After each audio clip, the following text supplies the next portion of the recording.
Let me tell you, Anthony Edwards, he may have had the dunk of the night, but man, oh man, Jalen Johnson. What happened? He gave him a run for his money. This was 20 seconds into the game, by the way. Oh, my God. 20 seconds into the game, LeBron James and the Lakers hosting the Hawks. Costly turnover here by LeBron. Most costly for Austin Reeves. God. That's so wrong. He was just Imagine starting the game. He's not even fully loose yet. he was just trying to get back. Oh, he was loose. I think he had 4 dunks in the first half. To have Oh my goodness, he just stared him down afterwards. That's so disrespectful. The bench can't believe it. This is. You might want to hang your own poster after seeing something like this. No. But then the Lakers. Watch, Austin gets back here. Austin gets back here. Yeah, everything's okay. There you go. He's okay. Let me get some. Behind the back, he had to put a little extra flair on that for some pride points. Yeah, I mean, look at him looking into the stands like, yeah, put that on the highlight. That's my favorite one. Oh, my God. You think that's more difficult than the first? Yeah. That was some. He had a running start. He's Got super long legs. I think he's going to dunk over people his whole career. Well, third quarter, Lakers up 19. Okay, AD. Look at Austin setting the table. Davis says, I still got some too. Oh, my God. I thought he was about to take off. LeBron James That was smooth. up and over. The Lakers roll in this one. Have you guys noticed, though, LeBron, he's really turned up his game a notch after the All-Star break. He's averaging 28 points and 9.5 assists on 59% shooting from the field and 45% from three. Those are also sizable improvements from his pre-All-Star break numbers. Why would that be, Anthony Davis? It's that time of the year, especially for us, where every game is a playoff game. So around this time of the year, he tends to really lock in and get the job done. AD all day. Anthony Davis said it's that time of year for LeBron, but they may need him to take his game to even another level if they're going to get out of this very crowded play-in race in the West. Look at this. Monday's win and moved the Lakers past the Warriors, but only to get to ninth. They still are 3 games back of the number 6 Kings with the Mavs and the Suns ahead of them as well. Maybe their best hope is that the Suns, who have an incredibly difficult schedule, fall a little bit, but if the Lakers stay in that 9-10 bracket, right? That means they're going to have to win 2 play-in games. It's not something that LeBron James has ever had to do. So even though he is 8-2 in Game 7s and play-in games combined, I'm not saying you bet against him once again. How far can they make it in these playoffs? So I really would like to write the Lakers off because they just can't defend. But when you watch a game like last night, you can't. Against the Hawks on the back-to-back? I know, but here's what I'm watching. I'm watching LeBron he had great energy last night. In the first 4 minutes of that game, you saw LeBron's legs. You're like, this is over. Hawks can start the bus, because I could just tell he had it. And if he can bring it like that in a play-in setting, and you have a night where D'Angelo Russell makes his shots, which sometimes happens and sometimes not, but last night it happened, and you had AD active, like if they could do that twice in 3 days, yeah. They can make it out of the plan? But are they going to do it twice in 3 days? I don't know. I don't know how LeBron's ankle's going to feel. I don't know if D'Lo's going to hit shots. I don't know. Nothing about the Lakers have convinced me that they're ready for the moment, like Anthony Davis just said. Do we have to take it a couple games back when Sabonis was making him look like a little boy in those Sacramento games? Do I have to remind you that De'Aaron Fox averaging 35 plus on the Lakers because they can't guard a parked car? Do we have to go back to those days? They can't guard the perimeter. And we don't know if Gabe Vincent is coming back. We don't know if Jared Vanderbilt is coming back. And so when you look at the perimeter players that they're going to have to face, Devin Booker, De'Aaron Fox, Luka, maybe Kyrie, like all of these guys, they're going to have a field day with the Lakers. Yeah. So Steph. Nothing is good. Huh? Steph. Yeah. So that's a good point. At least in the playoffs. It's a good point. It's a great point. It's a great point. Their perimeter defense is definitely a concern, but it's hard for me to bet against. You talked about not betting against the Warriors. Anytime it's a must-win situation, LeBron James is in it, historically he usually wins those games. We saw it in the play-in tournament, in-season tournament. We've seen it in the past with play-in tournaments with them. This is a team that in a must-now situation, the 80s points, when that gear is turned on, I'm not betting against them. I hear you in the perimeter defense part because you're absolutely right. They cannot guard a park car. I'm with you.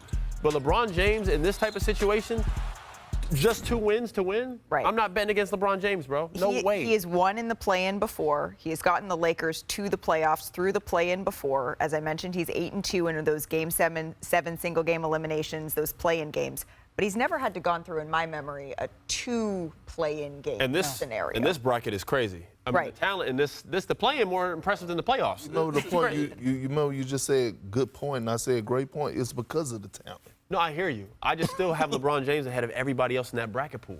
That's just what it is. I'm putting LeBron James and AD over everybody else in that little I really four. wish I knew that Jared Vanderbilt would come back, because that gives them such another defensive tool, and I just don't know if there's clarity on that yet. It's going to be so difficult for them to even move out. Even if they moved up to the 7-8, you feel better about that. That's not happening. And just to be clear, that is so difficult. It's going to be 9 or 10. Let's just be honest. They're going to have to win 2. Period. Right. And winning 2, period, is what makes it difficult. So let's take a look here at the shortest odds to win the West. Jokic and the Nuggets, no surprise, they lead the pack. The Lakers checking in at 15-1, tied for the 6th shortest odds in the West with the Dallas Mavericks. So speaking of the Lakers, LeBron James, he is hands down the smartest basketball mind I have ever been around. I think that's fair to say. It's a treat to hear him recall a play. My favorite is when he kind of goes moment by moment from memory in his press conference. He has taken his basketball acumen, though, off of the court, this time with our colleague, JJ Reddick. They launched a new podcast this morning. It is called Mind the Game. And JJ, he asked LeBron, who is the most influential player ever? Take a listen. Since I've been watching the game, the most influence on the game, and obviously we know what Mike did for the game. Sure. You know, well, Steph and Allen Iverson are the 2 biggest influential guys in our game since I've been watching and covering it. You know, one, they're 6'3", 6'4", if you want to. Steph's not 6'4". If you want to look on the back of a basketball card, you know, you're always a lot taller on the back of the basketball card. You know, Allen Iverson and Steph, they were just so relatable, and kids felt like they could be them. They were guys that was not always counted on. They were small in stature, and they just defined the odds. Feels like we should have some of that wine if we're having this discussion as well, right? Maybe we'll have to do that. That's for the evening editions, NBA Tonight. Kendrick, Steph and Allen Iverson, the most influential players ever? Well, number one, congratulations to Bron and JJ Reddick on, I think a much-needed podcast. But let me say this. Bron is lying, okay? And he needs to stop. No disrespect to Allen Iverson or Steph Curry, but when it comes to Jordan and the impact, the influence that he had on everybody, is no other, right? When it comes to listening to songs, like I wanna be like Mike, like what are we talking about? We're talking about a guy that was in the music video with Michael Jackson. We're talking about a guy that has so much influence that you have grown men, retired former players, grown men that still post when they get shoes from Michael Jordan on the internet. You talk about like impact. Michael Jordan is the reason, in my opinion. I'm not saying he's the first to do it, but you talk about guys with their signature shoe, guys like Kyrie, guys like LeBron. Mike made that what it is today. Michael Jordan is one of one when it comes to impact and influence over everybody. And think about the impact he had on the late, great Kobe Bryant. I'm not knocking Steph, I'm not knocking AI, but Jordan and everybody else, man. Let's stop. Are they talking about all time or just like right now? Or like the last? All time. All time. Well, okay, yeah.